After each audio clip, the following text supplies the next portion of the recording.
In this video, we'll talk about the pros and cons of Google Sites to help you determine if it's right website building tool for you.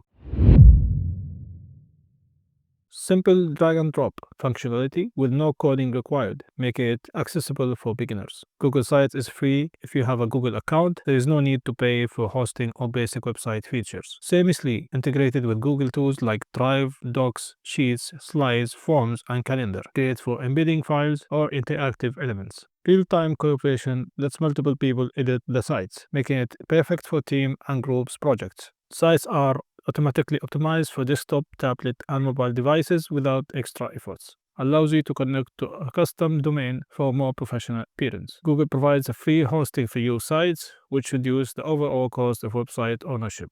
Built on Google infrastructure, ensuring reliability, fast loading speed, and secure hosting.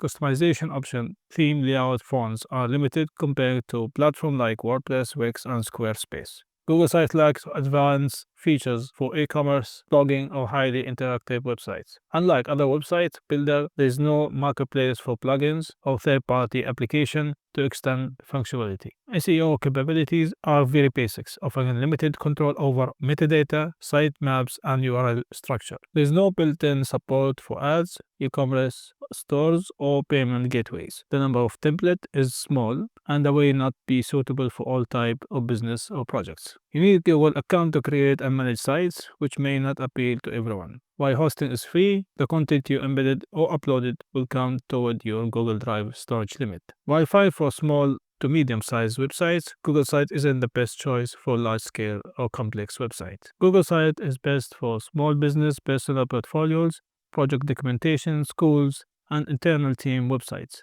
It's not ideal for advanced e-commerce, blogging, or highly customized and professional websites. At the end of this video, what do you think of Google website is fits your needs or you think is still lacking to help you build your website? Let me know in the comment and thank you for watching. We'll see you in the next one. Peace.